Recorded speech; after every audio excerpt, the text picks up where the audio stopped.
আসন্ন পাকিস্তান সফরে টেস্ট টিমে সাকিব আল হাসান খেলবেন কি খেলবেন না এখনো সিদ্ধান্তহীনতায় সাকিব আল হাসান ভুগতেছেন।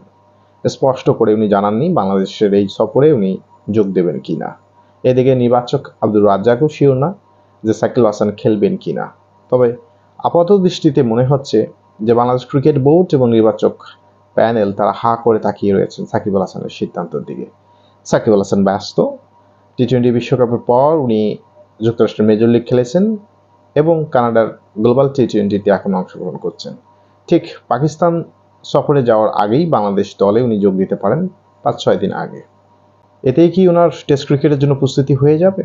হ্যাঁ, হয়ে যাবে। আব্দুর রাজ্জাক তাই বলেছেন যে সাকিব আল হাসান 15-16 বছর থেকে পেশাদার ক্রিকেট খেলতেছেন, টেস্ট ক্রিকেটে মানিয়ে নেওয়া তার জন্য খুব একটা বড় ব্যাপার হবে না।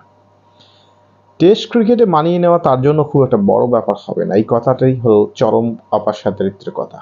কারণ এত চরম অপেশাদারিত্ব এই কথাটা ফুটে ওঠে কারণ টেস্ট ক্রিকেটকে বাংলাদেশ এমন হালকাভাবে নেয় যে যেখানে বাংলাদেশ অহরহ যেন পারফর্ম করতে পারে। হালকাভাবে নেওয়ার একটা প্রধান কারণ হলো তারা তো জানেই যে তারা হারবে। সুতরাং কে খেললো কে খেললো না, কে প্রস্তুতি নিল কে প্রস্তুতি নিল না সেটা তাদের দেখার বিষয় না। তাদের সেরা প্লেয়ারগুলো যেন টেস্ট টিমে থাকে এটাই তাদের আলটিমেট গোল। সেরা প্লেয়ার যদি সাকিব আল হাসান হয়েও থাকে, সাকিব আল হাসান পারফর্ম করতেই পারে।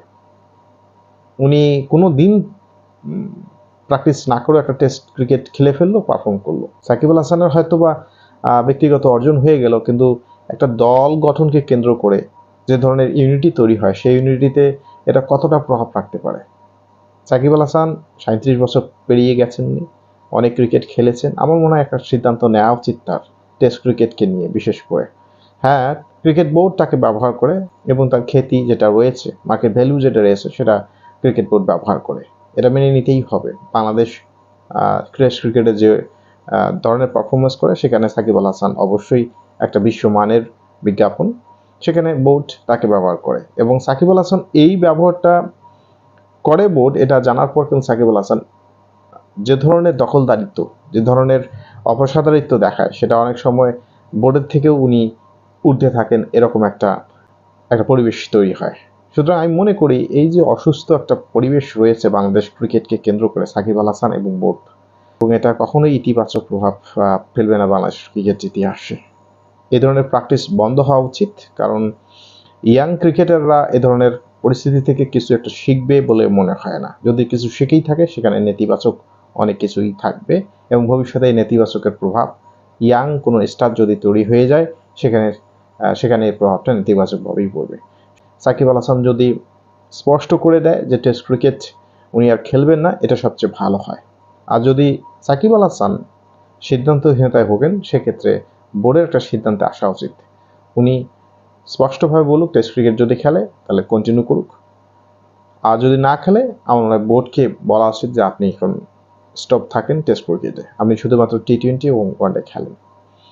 কারণ একটা টেস্ট ক্রিকেট একটা দেশের ক্রিকেটের ব্যাপক প্রভাব রাখতে পারে।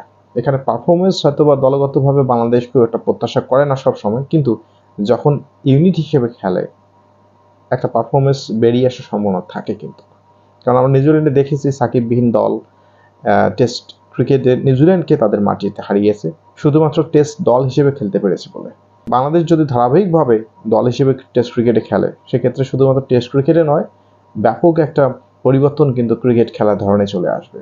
আমরা এটাই চাই, বাংলাদেশ দল তাদের স্পিরিট দিয়ে ইউনিটি দিয়ে ক্রিকেটে উন্নয়ন করুক এবং এ ধরনের অনেক খেলোয়াড় রয়েছে যারা মুখিয়ে থাকে বাংলাদেশ টিমে খেলার জন্য, তাদেরকেই দলের সুযোগ দেওয়া হোক। এখানে তারকা বা কে বেশি দিন ধরে খেলেছে, এক্সপিরিয়েন্স কত, এটা না দেখে তার মধ্যে ডেডিকেশন কতটুকু রয়েছে, পোটেনশিয়ালিটি কতটুকু রয়েছে, বাংলাদেশকে দেওয়ার মতো তার আকাঙ্ক্ষা কতটুকু রয়েছে, এগুলো ক্রাইটেরিয়া বেসিসে আমার মনে হয় দল নির্বাচন করা উচিত।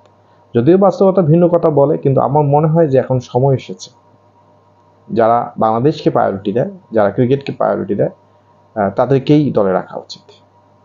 ক্রিকেট বোর্ডের এই বোধোদয় যত তাড়াতাড়ি হবে ঠিক তত তাড়াতাড়ি বাংলাদেশ ক্রিকেট উন্নতির ধারায় ফিরবে। এখানে সাকিব বা অন্য কোনো নাম নয়, এখানে তার মনোভাব এবং খেলোয়াড়ি ডেডিকেশন কতটুকু এটাই মুখ্য হওয়া উচিত দল নির্বাচনের ক্ষেত্রে। ধন্যবাদ সবাইকে।